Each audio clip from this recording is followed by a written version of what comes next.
नमस्कार। जायसी पत्रिका आज आपको दिखा रही है कि इस तेज़ कड़कड़ाती और ठिठुरती हुई ठंडक में जायस पालिका प्रशासन ने जो इस समय सुपरसीट हो गई है, ईओ साहब जो रविंद्र मोहन साहब इंचार्ज हैं, उन्होंने क्या व्यवस्था की है लकड़ी के लिए, जो राहगीरों के लिए उनको आग जलाकर रात में अलाव और तापने के काम है, क्या व्यवस्था है हम आपको दिखाएंगे। हम इस समय मौजूद हैं पुलिस चौकी नौगजी वहाबगंज में, जो प्राइम लोकेशन है जहाँ इसकी व्यस्तम इलाका है। यहाँ पर देखिए, यहाँ पुलिस बूथ के सामने तकरीबन 2 क्विंटल लकड़ी है जो लगाई गई है। और जानकारी करने पर यहाँ पर तैनात सिपाही अनुज कुमार जी ने बताया कि तकरीबन 10 दिन से लगातार लकड़ी आ रही है। हमने जब ईओ से बात की तो उन्होंने बताया, हमें जानकारी दी, चेयरमैन साहब के ज़रिए से मालूमात हुई कि ये जो चिन्हित स्थान है, पिछले साल जहाँ जहाँ लकड़ी जाती थी वहाँ जाएगी, कुछ जगह जा रही है, कुछ जगह जाना शुरू होगी। आप यहाँ पर और चारों तरफ दिखाएं, ये एक जगह ऐसी है जहाँ से राहगीर बस पकड़ते हैं, रायबरेली जाने वाले, लखनऊ जाने वाले, सब यही एक सेंटर है जहाँ से लोग आते हैं और बसों का इंतज़ार करते हैं। देखिए, कहीं पर कोई लकड़ी की व्यवस्था आपको नहीं दिखेगी।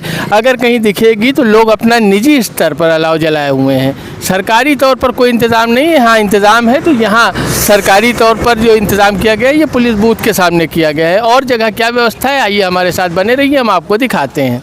धन्यवाद। चुके हैं कासिमपुर हाल्ट रेलवे स्टेशन पर। कासिमपुर हाल्ट रेलवे स्टेशन यहाँ प्लेटफॉर्म नंबर 1 है और 2 नया बना हुआ है। यहाँ प्लेटफॉर्म के पहले छोर से लेकर अंतिम छोर तक कहीं कोई अलाव की व्यवस्था नहीं है, ना कोई सरकारी लकड़ी यहाँ आई है। यहाँ कुछ मुसाफिर बैठे हुए हैं जो बनारस से जो ट्रेन जाती है लखनऊ, उसकी प्रतीक्षा कर रहे हैं। उनसे पूछते हैं, ये लकड़ी जो जल रही भाई साहब, ये आप लोगों ने जलाई या सरकारी है? नहीं, आप लोग ने जलाए हैं सर। खुद जलाए हैं? हाँ, खुद जलाए हैं। हाँ। बोरी वोरी जलाए हैं? हाँ, बोरी वोरी ला करके जलाए हैं, हाथ पैर सेंक रहे हैं। आप देख सकते हैं मुसाफिर बैठे हैं, ट्रेन की प्रतीक्षा कर रहे हैं, लेकिन कोई सरकारी अलाव की कोई व्यवस्था नहीं है। ट्रेन यहाँ पर एक इधर से जाएगी वाराणसी लखनऊ, अभी लखनऊ प्रतापगढ़ इंटरसिटी भी आएगी 9:30 के आसपास, लेकिन जो मुसाफिर हैं वो ऐसे ही राम भरोसे, कोई आग अपनी जला रहा, कोई दफ्ती जला रहा, कोई पेपर जला रहा है। आप देखते रहे, हम आपको और अन्य स्थान पर भी ले चलते हैं और दिखाते हैं कि सरकारी लकड़ी का क्या इंतज़ाम है, क्या व्यवस्था है। अब हम आ चुके हैं उस जगह पर जो वहाबगंज और बस स्टेशन के बीच का ऐसा इलाका है जहाँ पर लोग बैठते हैं, एक जमावड़ा होता है, ये शेखाना के लिए रास्ता जाता है। दूसरी पहचान इस जगह की ये है कि पालिका अध्यक्ष माननीय महेश प्रताप सोनकर जी का मकान ये सामने है, उनके घर के बिल्कुल पास हम पहुँचे हुए हैं।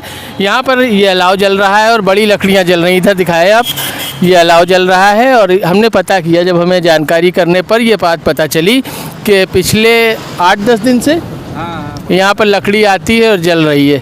ये लकड़ी कब से आ रही है आप बताएं, पूरी जानकारी। आपकी यहाँ पर दुकान है, आप बताइए कब से अलाव जल रहा है? अरे हो गया 15 दिन, 15 दिन हो गए। रोज़ लकड़ी आती है? रोज नहीं, कभी कभी छोड़ के एक आध बीच में। अच्छा। हाँ, तो इसमें सभी लोग बैठ के अलाव तापते हैं। ठीक है, पहले भी जलती थी या इस बार चेयरमैन साहब की वजह से? हर साल जलती है। यहाँ पर और लोग भी जमा हैं, आप देख सकते हैं, लकड़ी तापने के लिए, अलाव के लिए। आप सब यहीं के रहने वाले हैं? कहाँ पर घर है? हाँ, यहीं वैसे खाने में। घर से खाने में जी। अलाव के लिए यहाँ पर आके बैठते हैं? नहीं, अलाव भी बैठते हैं, टाइम भी पास होता है। अच्छा। और अंदर आबादी में कोई अलाव है? अलाव आबादी में कोई नहीं, यहीं जलता है। 2500 साल से जल रहा है ये अलाव। अच्छा। आज 25 साल से अलाव जल रहा है यहाँ पे। आप बताएं कुछ। क्या बताएं? ये लकड़ी आप बैठते हैं, यहाँ आते हैं तापने के लिए या ऐसे किसी काम से आए हैं? नहीं, तापते हैं यहाँ के। तो आपने देखा यहाँ पर लोग बता रहे हैं कि यहाँ बराबर लकड़ी जलती है। वो तो हम आपको ऐसी जगह दिखा रहे हैं कि जहाँ पर लकड़ी जल रही है, और ऐसी जगह भी दिखा रहे हैं जहाँ पर सेंटर पॉइंट है, लोग बैठते हैं, मगर लकड़ी की कोई व्यवस्था नहीं है। हमारे साथ बने रहे, हम अन्य स्थानों के भी दर्शन आपको कराते हैं। अब हम आ गए हैं महिला अस्पताल जायस के पास, जहां देखते हैं कि अलाव की क्या सरकारी व्यवस्था है। जैसा कि मैंने आपसे बताया कि ईओ आदरणीय अधिशासी अधिकारी श्री रविंद्र मोहन जी ने बताया है कि जो चिन्हित स्थान है, जैसे बस स्टेशन, वहाँ लकड़ी जल रही है, महिला अस्पताल वहाँ सरकारी लकड़ी है, नौगजी पुलिस बूथ वहाँ सरकारी लकड़ी है। तो अब हम पहुँच गए हैं यहाँ देखने कि इस बात में कितनी सच्चाई है और कितना ये दावा झूठा है। यहाँ महिला अस्पताल के सामने हम मौजूद हैं, हमारे साथ डॉक्टर जमाल साहब भी मौजूद हैं। यहाँ लकड़ी जल रही है, ये बात एकदम हकीकत है, लेकिन ये लकड़ी किधर से आई है, कैसे आई है, ये हम पता करते हैं। में तो जलती है, अस्पताल के अंदर जलती है? अस्पताल के अंदर जलती है। अस्पताल के अंदर जो लकड़ी आती है वो सरकारी लकड़ी आती है, ऐसा जमाल भाई बता रहे हैं। ये लकड़ी कौन जलवा रहे हैं? ये सब लड़के लाके जलाए, लड़के अपने बजट से। तो जैसा कि आप जान गए कि जलती यहाँ नहीं, चौराहे पर नहीं गिरती। अच्छा, जी चौराहा जो है जहाँ पर एक सेंटर पॉइंट है, लोग बैठते हैं, जमा होते हैं, वहाँ पर सरकारी लकड़ी नहीं है। हाँ, मरीजों के लिए, रोगियों के लिए और स्टाफ के लिए अंदर लकड़ी की लगाई गई है, जलाई गई है, अलावा लोग ताप रहे हैं। तो जहाँ तक हमें खबर मिली थी कि लकड़ी सरकारी जो चिन्हित स्थान है, मुख्य स्थान है, वहाँ जलाई जा रही है, तो लगभग वो दावा सही है। हर जगह जो चिन्हित स्थान है वहाँ लकड़ी सरकारी जल रही है।